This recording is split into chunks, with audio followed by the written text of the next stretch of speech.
Merci Thomas, enfin merci, je suis pas sûr. Bonsoir à tous. Donc là je vous annonce, j'ai été spoilé quasiment à 90%, donc, par Thomas, qui est juste brillant. Donc ça va être très très compliqué d'arriver derrière. Mais néanmoins, première question, qui est né après 1984 ? Ok. Donc la génération Terminator, on n'est pas beaucoup sur ce coup-là. Donc le thème, comment communiquer sur l'IA auprès de la génération Terminator. Donc ceux nés avant 1984, donc moi, donc enfin tous ceux qui ont les cheveux blancs ici, donc dont Michel, ça sent là-bas, monsieur en fait.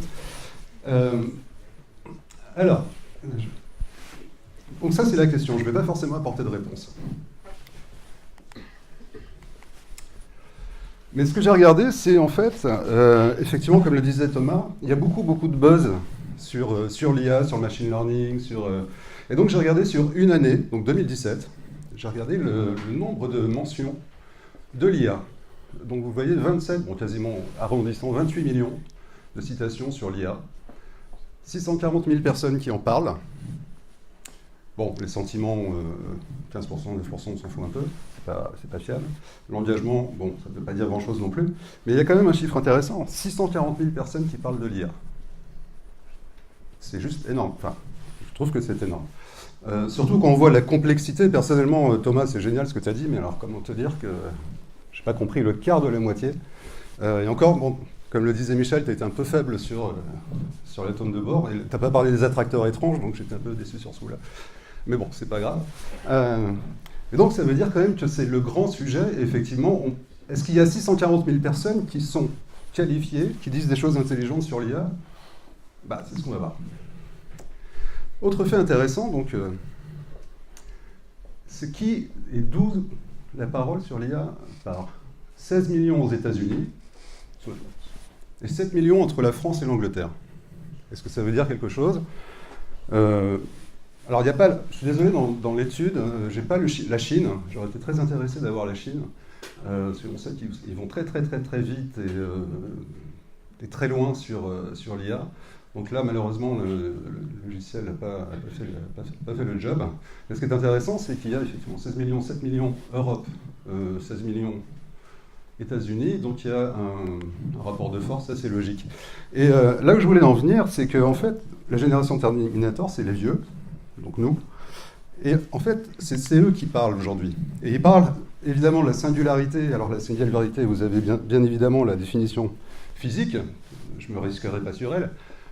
Vous savez, pour faire court, parce qu'on m'a dit d'aller très vite, donc je vais aller très vite, qu'en gros, il y a une super intelligence qui va émerger, que ça va être un peu compliqué après, que le monde va disparaître.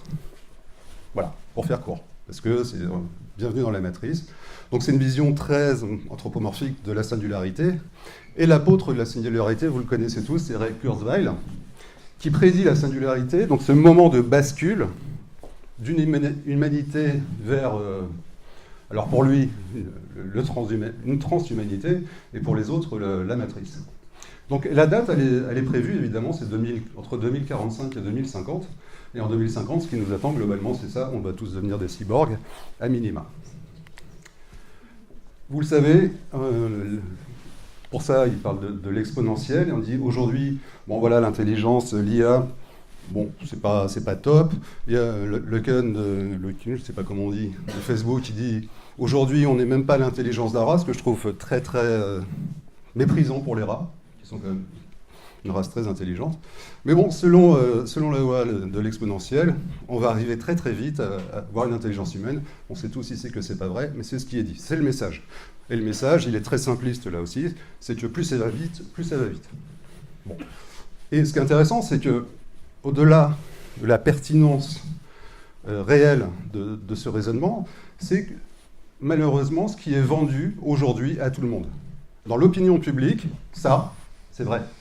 Et là commence le vrai problème aujourd'hui pour parler de l'intelligence artificielle, parce que, évidemment, personne n'est dupe. L'idée de l'intelligence artificielle, l'idée de Ray Kurzweil, qui est aujourd'hui donc l'ingénieur en chef de Google, c'est de faire du business, ça vous en serez tous d'accord. Donc la singularité est dans le business. Et c'est bien, et on parle bien de business en fait, on ne parle pas d'IA. L'IA, c'est pas le sujet, on s'en fout. Le sujet, c'est comment j'utilise la techno comment j'utilise l'histoire que je raconte autour de la techno pour faire du business. Alors vous les reconnaissez sans doute, Peter Thiel a fondé Palantir. Qui connaît Palantir ici? Ah ouais. Okay. Alors je vais la faire courte. Donc Peter Thiel, c'est le fondateur, c'est le cofondateur de PayPal. Il a créé une boîte qui s'appelle Palantir, où l'idée, globalement, c'est de surveiller à peu près tout ce qui se passe dans le monde. Quand je dis tout, c'est tout. C'est tout ce qui est connecté, il peut se plugger dessus d'une manière ou d'une autre. Alors bon, après, ça peut être hacké ou pas. Donc c'est utilisé évidemment par la CIA. Ça a été vendu à la DGSI en France. C'est donc le logiciel de surveillance qui aurait permis d'arrêter moult escrocs et moult terroristes. Alors, ça c'est ce qu'ils annoncent. Est-ce que c'est vrai, est-ce que c'est pas vrai, j'en sais rien. Toujours est-il que c'est la société non cotée qui est la plus valorisée aujourd'hui. Donc Palantir, Peter Thiel, voilà son discours. Je ne crois plus que la liberté et la démocratie soient compatibles. Voilà, c'est clair, ça a le mérite d'être... Je reste attaché à l'idée que la liberté, blablabla. En gros, comme l'autre, là, Peter Diamandis, que vous connaissez. Qui connaît Peter Diamandis? Oui, d'accord, vous êtes deux. Alors lui, il est très très barré. Lui, son message, le voilà. Nous serons comme les dieux, nous pourrons connaître les pensées de quelqu'un, se débrancher, se faire au prix d'une grande solitude. Et donc Peter Thiel, Diamandis, Kurzweil, ils ont fondé la Singularity University. Qui connaît la Singularity University? D'accord. Alors pour ceux qui ne connaissent pas, c'est donc une université, comme son nom l'indique, une sorte de campus, où l'objectif, c'est de véhiculer ce genre de message transhumaniste. Et je pense qu'ils y croient vraiment. Et surtout de faire du business. Lui, par exemple, Diamandis, son idée force, c'est de dire... en fait, aujourd'hui, l'avenir, il est certes dans une dissociation avec la machine, mais il est surtout dans l'espace. C'est-à-dire qu'on va pouvoir... Bon, la Terre, c'est un peu cramé, ça va devenir compliqué. Donc on va trouver de nouvelles ressources dans l'espace, ça va être super, on va faire plein de blé. Bon, alors, pourquoi pas? Mais le problème, et je lisais un article dans l'IB il y a 2 jours, c'est qu'ils organisent des conférences très très régulièrement, où ils prônent ce genre de messages, etc., et où toutes les boîtes françaises, les grandes boîtes françaises, c'est-à-dire les Decathlon, les Auchan, les Muliez, enfin, etc., ils vont écouter ces conférences. Et ils vont faire du business là-bas. Et à un moment, ces histoires-là, évidemment, c'est pour amuser la galerie, mais il y a quand même quelque chose de l'ordre de... Ouais, c'est bien, le solutionnisme, c'est vachement bien, ça va permettre de faire du business. Alors effectivement, Thomas est super optimiste, moi je trouve ça bien. Moi je suis super pessimiste, parce que quand on commence à écouter des gens comme ça, comment vous dire? Alors il y a les sauveurs, donc l'ex-associé de Peter Thiel, Elon Musk, vous l'avez reconnu, qui lui aussi veut changer le monde, lui aussi veut aller dans l'espace, et lui aussi, il a sans doute lu William Gibson, il dit on va mettre une puce dans le cerveau pour être au niveau de l'intelligence artificielle. Comment vous dire que c'est juste pas possible? Aujourd'hui, en l'état des connaissances de la médecine, non, no way. C'est, pour plein de raisons. La première étant qu'ils ont déjà essayé de le faire, ils ont cramé une partie du cerveau. C'est un peu compliqué. Et puis la brancher à quoi? Pourquoi? Enfin bref, à date, c'est juste pas possible. Et la fin du message, évidemment, de Kurzweil et de ses associés, c'est les fameuses NBIC, la fameuse convergence des NBIC, les nanos, les bio, l'informatique, Cognos, etc. Donc, avec cette logique de dire, on va être immortel. On va être immortel. L'intelligence artificielle, c'est génial, on a plein de data, ça calcule vachement vite, et donc, chacun des compartiments du jeu ici va permettre, très très vite, de à peu près tout solutionner. C'est vraiment le discours de Kurzweil, c'est vraiment le discours de ces personnes. Enfin, quand vous lisez le rapport, qui a lu le rapport paru en 2003? Non, Michel, non. Ils prennent ça très au sérieux. Et l'immortalité, pour eux, c'est quasiment un fait acquis. Le fait que bon, ok, la Terre, elle est juste en train d'imploser, on manque de ressources, ouais, c'est vrai, mais c'est pas grave, l'IA va pallier ça. Les nanos, on va trouver des choses. Et vous lisez, c'est écrit noir sur blanc. Et ils y croient. Donc il y a une espèce d'optimisme béat. Et bon, on y croit, on n'y croit pas. Et là, c'est mon préféré. Qui le connaît? C'est marrant. Hein. Là, tout d'un coup, c'est une espèce d'unanimité. Et lui, son discours, alors, lui, il a tous les discours de la Terre.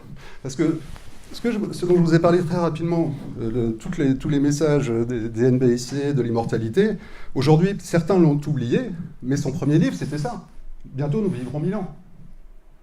Il a vraiment écrit ça. Il y croyait. De toute façon, lui, il croit à tout. Il croit à tout, et puis il y a bien un truc qui va fonctionner. Et là, son nouveau cheval de bataille, qui a lu le bouquin La guerre des intelligences? Michel, regarde. Donc lui, paradoxalement, je trouve que c'est le plus dangereux de tous. Vraiment. Pourquoi? Alors, je vais pas partir, j'avais prévu de partir sur l'intelligence, mais le problème, c'est que ça va nous prendre un peu de temps. Mais juste, lui, son référentiel, c'est le quotient intellectuel. Tout le monde connaît le quotient intellectuel.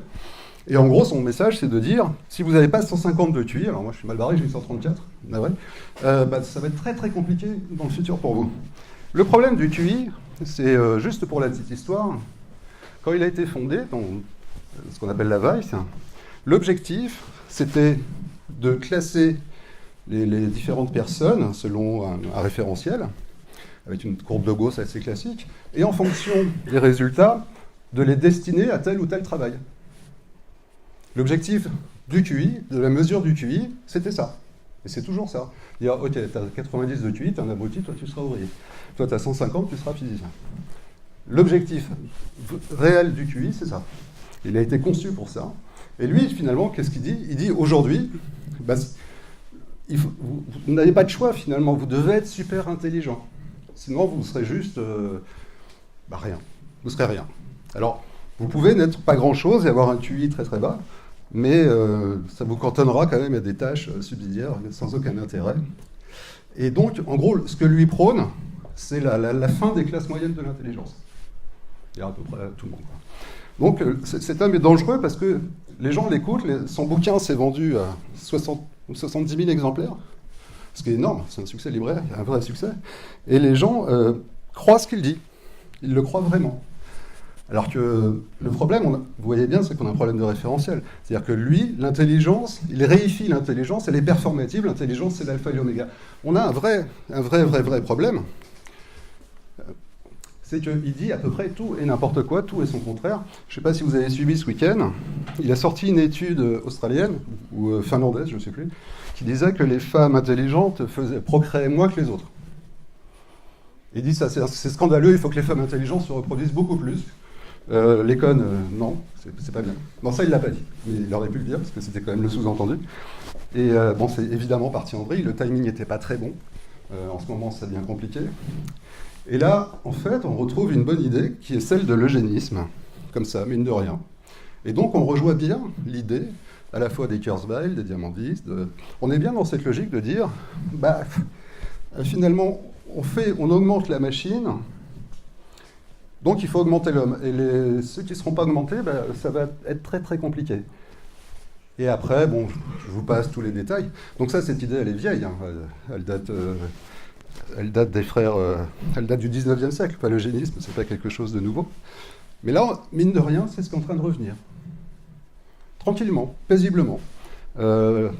Évidemment, alors là, je vous ai mis un extrait Twitter. Donc c'est parti en live. Mais il y a des gens pour le défendre. Ils disent, ouais, c'est vachement bien. Alors, moi, j'ai plein de problèmes avec ça. Le premier, c'est que le QI, c'est pas l'alpha et l'oméga de l'intelligence. Et le problème, de quelle intelligence on parle? À un moment, il faut quand même savoir de quoi on parle. Là, on a bien vu, grâce aux démonstrations très très brillantes, que globalement, les machines, elles étaient intelligentes, mais elles calculent surtout. Donc on parle de laquelle? De la spatiale, de la logico-mathématique, corporelle, musicale, naturaliste, existentielle. Il y a une intelligence existentielle. Donc de quoi on parle? De quoi on parle, finalement? L'intelligence, moi, mes études, c'est psycho, donc c'est pas maths, j'étais nul en maths, donc j'ai fait psycho. Et on a toujours eu ce putain de problème de dire, c'est quoi l'intelligence? On n'y arrive pas, on ne sait pas ce que c'est. Donc comment voulez-vous reproduire, parler d'un objet qui n'existe pas? C'est un objet symbolique, l'intelligence. Bon, d'accord, mais on ne sait pas. Donc on essaye de reproduire, de modéliser quelque chose en disant, ça c'est l'intelligence. Non, c'est de la computation, c'est du calcul. Et après, il y a des effets de bord, l'effet Casimir, par exemple, dans les microprocesseurs, etc. Mais on ne sait pas de quoi on parle. Ça, c'est la première chose. La seconde, qui est assez intéressante, c'est on se dit, ok, ça va partir en vrille. Mais pas forcément, parce que, alors, deux choses. La première, moi je trouve que là où ça partira vraiment en vrille, c'est quand l'IA commencera à faire de l'introspection. Quand l'IA commencera à se poser des questions sur elle-même. Parce que là, ça veut dire qu'elle commence à avoir un début de conscience. Là, à mon avis, ça sera vraiment, vraiment compliqué. Quand elle nous mentira, tout à l'heure, vous parliez de la science-fiction, souvenez-vous, 2001, Odyssée de l'espace, le vrai point de bascule du film, c'est quand HAL, donc HAL qui est donc IBM, ment. C'est ça le vrai point de bascule du film. C'est tout d'un coup, il hésite en répondant. Est-ce que tu as vraiment fait une étude sur moi ? Non, on ne peut pas dire ça comme ça. Et là, le film bascule. Et là, c'est bien l'intelligence, tout d'un coup, prend la main, elle ment, elle est malhonnête. Et là, bon, vous connaissez la fin de 2001. Mais donc, quand on arrivera à ce point de bascule, à mon avis, là, on pourra vraiment, vraiment se poser de problème. Mais on n'y est pas, à mon avis, on n'y est pas. Et puis même pour l'histoire du QI, alors j'ai trouvé ça cet après-midi. Donc pour ceux qui n'ont pas 150, donc Michel, c'est pas pour toi, mais pour ceux, voilà, allez-y. Il paraît que c'est vachement bien en plus. Donc voilà, moi je résous le problème, ça coûte 34 €. Bon, c'est vachement moins cher que des machines. Et vous voyez bien on est là on est plus sur mon terrain, on est dans du storytelling. On nous raconte des belles histoires. Parce que, si vous regardez bien, ceux qui racontent ces histoires, c'est qui ? C'est les fameux GAFA, les GAFA, même les NATO, ces gens-là. Et eux, ils ont besoin de raconter des histoires. Pourquoi ? Pour faire diversion, parce que leur objectif, c'est quoi ? Leur objectif, c'est bien à un moment... Bon, je ne sais plus pourquoi j'ai mis cette slide, donc je vais rester sur celle-là. C'est bien un moment d'avoir, un, des investissements, et deux, de vous faire oublier qu'ils ont besoin de vous pour exister. C'est ça leur objet. La diversion, elle est là. C'est-à-dire, nous, Amazon, Apple, Google, je ne parle pas de la DARPA, je ne parle pas des militaires, finalement, notre business model repose sur les idiots utiles que nous sommes, qui consomment leurs services en échange de la data. Et on va raconter, on va dire, on va construire un grand récit fondateur, un mythe, que plus vous utilisez nos services, plus ils vont servir à la bonne cause du développement de l'intelligence artificielle, et que demain, ça sera le bonheur de l'humanité. C'est ça l'histoire. Enfin, à un moment, il ne faut pas aller chercher midi à 14h. Leur histoire, leur mythe fondateur, c'est ça. Bon, ils endorment tout le monde, en disant, vous allez voir, on travaille au bien de l'humanité. Et l'IA, c'est le bien de l'humanité. Alors oui, il y aura peut-être des effets de bord, la singularité, on ne sait pas. Mais globalement, nous, tout le discours, c'est dire on ne fait pas le mal, on fait le bien. Et le bien, c'est les machines, c'est l'intelligence artificielle. Donc l'intelligence, on ne sait pas ce que c'est. Le bien, on ne sait pas trop non plus. Le mal, le bien, on ne sait pas. Mais c'est un récit, c'est le Seigneur des Anneaux, c'est Game of Thrones, vous mettez tout derrière. Tout existe. Et c'est exactement ce que font les GAFA. Alors j'ai mis cette slide, je ne sais plus pourquoi, si c'était juste pour faire plaisir à Thomas qui déteste Sophia, et aussi pour dire, tout le monde connaît Sophia, le robot là, que globalement, pour construire des mythologies, on va s'appuyer sur les grands récits, on va s'appuyer sur plein de choses. Et ce qui est intéressant, c'est l'aller-retour, et ça c'est la vraie question, l'aller-retour entre la science-fiction et la réalité. Qui nourrit qui ? On ne sait pas trop. Là, c'est le film IA, je crois. La Sophia, on voit bien que ça se ressemble pas mal. Et l'idée, pour raconter l'histoire, c'est ça. Et l'idée, c'est bien un moment d'avoir des investissements, de bénéficier d'investissements pour pérenniser notre activité, parce que la pérennité de notre activité tient juste aux utilisateurs. Regardez juste, pour le fun, les résultats de Facebook et d'Alphabet. 88% c'est de la publicité, 97% c'est de la publicité. Juste 2 secondes là-dessus. Vous voyez où je vais en venir ou pas ? Non, vous ne voyez pas. L'idée, c'est que si on ne croit plus, s'il n'y a plus de religion, au sens je crois dans le progrès porté par ces entreprises, et je crois qu'elles vont sauver l'humanité, ça va devenir compliqué pour elles. Nous, en France, on a un problème avec ça. on est cartésien, mais dans les autres pays, ça marche plutôt pas mal. Et donc, il faut des récits, et l'IA, AlphaGo, typiquement, c'est un récit. Alors, le cahier des charges, c'était comment on fait pour communiquer sur l'IA, au regard de tout ce que je viens de dire. Déjà, la première chose pour communiquer, c'est connaître ses publics. Alors, cette étude assez récente et intéressante, États-Unis, Chine, France, la perception de l'IA par pays et par catégorie d'âge. Alors, il y a quand même un truc qui doit vous sauter aux yeux, c'est que la France, elle est tout le temps en retrait. La Chine, elle est au taquet. Les États-Unis sont entre les deux. Et c'est assez, quand vous lisez un peu sur l'IA, quand vous suivez l'actualité, ben, ça correspond assez à la réalité. C'est-à-dire que globalement, les Chinois croient énormément dans l'IA, ils croient vraiment que ça va être génial, ils croient vraiment que ça va sauver, que ça va les aider à devenir plus riches, plus beaux, plus intelligents, et que la Chine va devenir l'empire, non pas du milieu, mais du centre. Donc ça, c'est génial. Les Américains sont un peu entre les deux, selon les générations. Et les Français, ben, sont très très sceptiques quand même. C'est, quoi qu'il arrive, ils n'y croient pas, quoi. Ils n'y croient pas. Dans le futur, l'IA va nous libérer des tâches répétitives. Même ça, on n'y croit pas. Pourtant, c'est à peu près le seul truc que fera l'IA dans un temps. Créer de nouveaux emplois, même pas. Les Chinois, ils y croient beaucoup. Bon, etc. Vous pouvez regarder. Laisser des millions de personnes sans travail, ça, oui. Ça tout le monde y croit.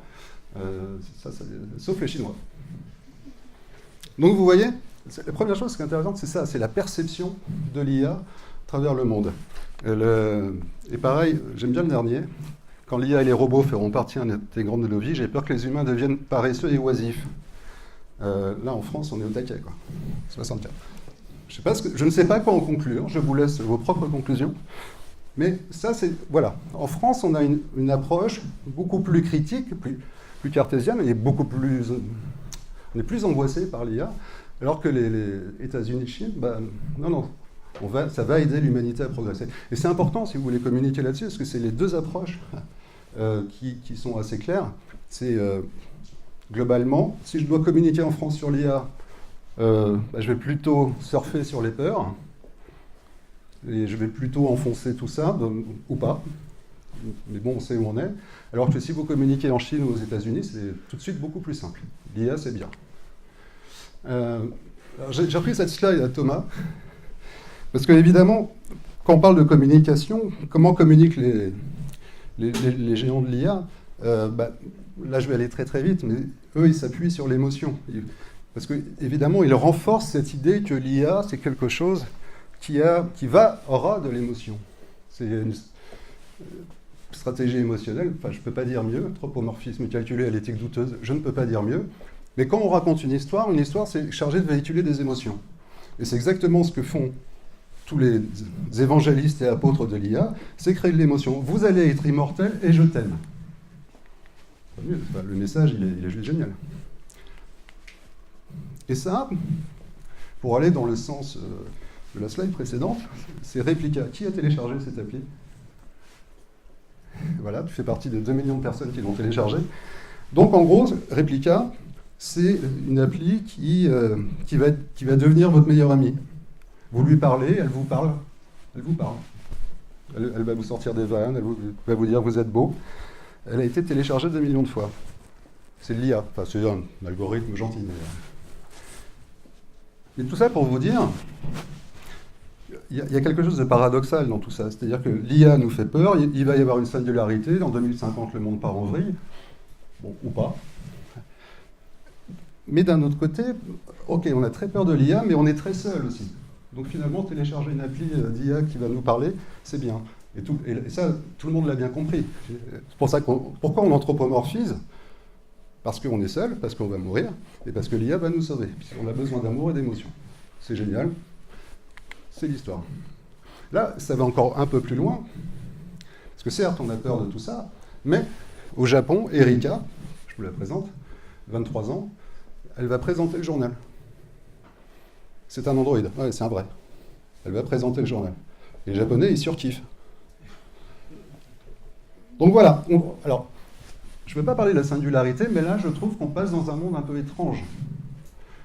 Donc si vous communiquez au Japon, vous pouvez y aller à fond. tout va bien. Alors pour redevenir un peu plus sérieux, pourquoi est-ce qu'on a peur de l'IA? Parce que globalement, vous avez bien compris que ça angoisse à peu près tout le monde en France. C'est-à-dire que les médias participent quand même pas mal. C'est-à-dire que l'IA, c'est devenu le médecin du XXe siècle. Les chatbots vers l'IA et l'au-delà, l'au-delà, je ne sais pas, on peut l'interpréter. Les Français n'ont pas de problème avec les robots, sauf au travail. Bon, globalement, quand on regarde la presse, ça devient compliqué de parler de l'IA. Là, depuis que Thomas m'a demandé, que j'aurais dû refuser, mais je l'ai fait quand même, de parler de ça, j'ai regardé tous les titres. Et ce qui est intéressant, c'est qu'il y a deux typologies d'articles. Enfin, il y en a un peu plus, hein, mais il y en a deux grandes classifications. Il y a ce genre d'articles, où en gros c'est bien, la vie est belle. Et une autre partie, ils disent, ça va être Tchernobyl. Ou alors, la troisième catégorie qui est, je vais expliquer l'IA. Et là, c'est le drame. Franchement, personne n'y arrive. Et évidemment, il y a plein d'articles circulants où la grande peur, c'est on va perdre nos emplois. Donc là aussi, il faut fouiller, il faut être un peu factuel. Donc les robots, l'IA va prendre nos emplois. Alors, juste pour information, j'ai regardé vraiment les projections de la DARES. Alors, bon, ça vaut ce que ça vaut, hein, mais bon, il faut bien avoir un référentiel. En général, ils ne sont pas trop mauvais. Donc ce qui est intéressant, c'est que 800 000 postes à pourvoir chaque année, 80% c'est des départs en retraite. Alors les vieux, ils vont partir, là, il va y avoir un turnover monstrueux. Et juste 20% de création de nouveaux emplois. C'est pas beaucoup. Hein. Donc ça, je passe vite. Parce que ce qui est intéressant, c'est ça. Donc les projections de la DARES, donc ça part de là, ça finit là. Dernier, là, pour ceux qui n'arrivent pas à lire, c'est ingénieur informatique. En 2022, on n'a plus besoin de vous. Enfin, si vous voulez. Alors, ce qui est intéressant dans cette répartition, il y a plusieurs choses intéressantes. Et pour rejoindre mon ami le docteur Alexandre, que je porte en haute estime, si vous regardez ça, il a raison, ce point. Parce qu'en gros, vous avez d'un côté, et c'est ce que dit la DARES, mais je vais vous épargner le rapport, il dit, en gros, il y aura des emplois plutôt très qualifiés, donc il faut être très intelligent. Et là, si vous regardez ça, c'est l'essentiel des emplois qu'il y aura demain.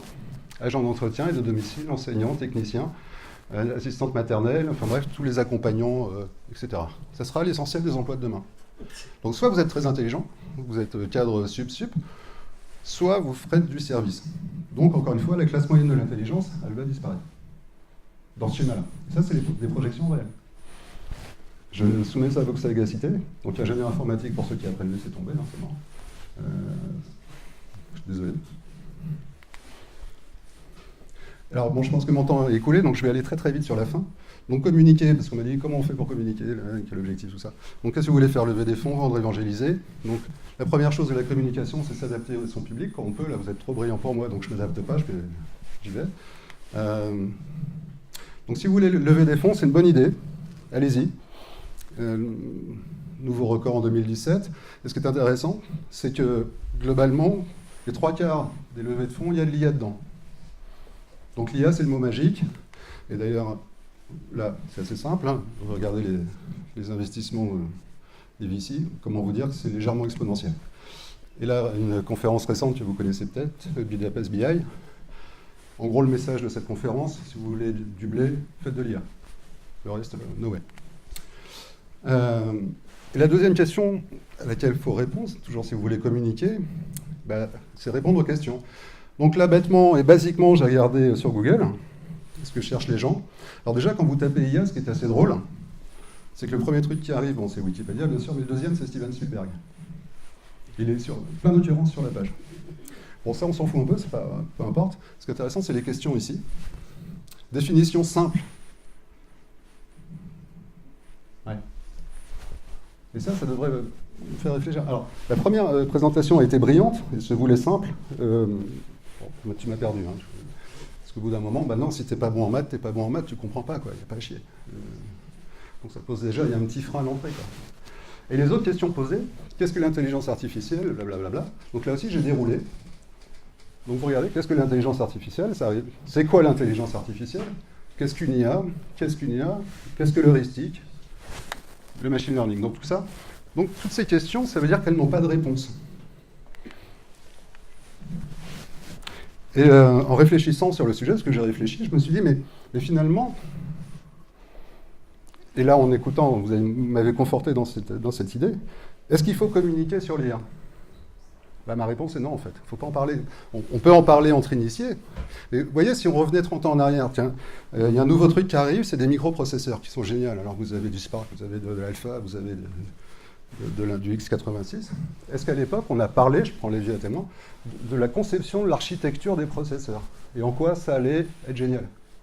Non. On a dit, tiens, un nouveau proc, il va plus vite. Voilà, point barre. Et c'était bien, ça suffisait. Là, on a l'impression aujourd'hui que tout le monde veut faire de l'IA. Ben non, tout le monde ne fera pas de l'IA. Et comment vous dire, c'est super anxiogène. Alors, des gens essayent, vous voyez, je vous conseille cet article, le CIA Glossary, très bien, super, propre, bien. Mais en français, j'en ai pas trouvé, très peu. Et ils expliquaient vraiment très très mal. Et surtout, c'est pas le sujet, en fait. Alors, c'est le sujet entre vous, mais c'est pas le sujet l'IA, on s'en branle vraiment. Vous voyez, vous cherchez, donc j'ai recherché, là, toujours pareil. De quoi on parle quand on tape IA? Ben, on parle de tout ça. Donc, en gros, on parle de business. On parle d'IoT, on parle de blockchain. Enfin, vous regardez, hein. Tout, marketing, future of work. Bon, voilà, on parle de beaucoup, beaucoup de choses, mais on ne parle pas d'IA. On parle de business. Donc demain, si vous, je vous le souhaite, vous développez l'IA, vous êtes des brutes, bah surtout ne communiquez pas sur l'IA, vous dites, ouais, il y a de l'IA dedans. Au même titre qu'il y a un processeur dans la machine. Mais est-ce que c'est une double régression, machin, on s'en fout. C'est vraiment pas le sujet. Vous voyez? Et d'ailleurs, vous prenez tous les consultants aujourd'hui, et je vais rejoindre la conclusion précédente. L'idée, c'est bien aujourd'hui, tous les cabinets disent, ok, il y a de l'IA, c'est bien, ça va être plus productif. Ce qui va se passer, c'est que ça va aider tous les processus, ça va aller plus vite, ça va être une super calculatrice, ça va nous libérer des tâches un peu chiantes, répétitives. On va gagner en productivité, on va gagner du blé. D'ailleurs, McKinsey, fidèle à lui-même, dit plus vous investissez dans l'IA, plus le retour sur investissement est fort. Et il le prouve avec des datas, justement. Deloitte, ils disent pareil, ils disent il y a plein d'opportunités de symbiose avec l'IA, et ça va être vachement bien. Donc, voilà, l'idée c'est, ok, oubliez tout, n'en parlez pas, mais il faut agir. Il faut faire du business et il faut l'utiliser dans les différents compartiments du business. C'est ça le message. Mais donc, le meilleur moyen de communiquer sur l'IA, c'est de ne pas en parler. C'est la seule conclusion à laquelle je suis arrivé, en fait. Parce que, alors si vous voulez savoir pourquoi il ne faut pas en parler, parce que c'est imbitable. Bah, je suis désolé de vous le dire. Hein. C'est juste imbitable. Enfin, sauf si vous avez fait quelques années de maths, si vous êtes vachement brillant. Mais honnêtement, ce n'est pas la majorité de la population. Enfin, il faut redescendre sur Terre. Donc, si vous en parlez, vous embrouillez, vous créez de la peur, vous créez de l'anxiété, vous créez du rejet.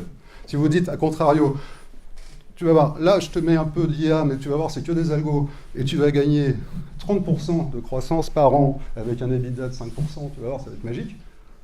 Ok, là, ça parle à tout le monde. Pas tous les commerçants, en tout cas. Donc, mon conseil, l'IA, oubliez-la. Merci à vous.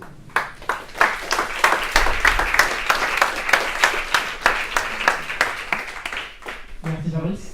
Est-ce qu'il y a des questions? Oui, des questions. Merde.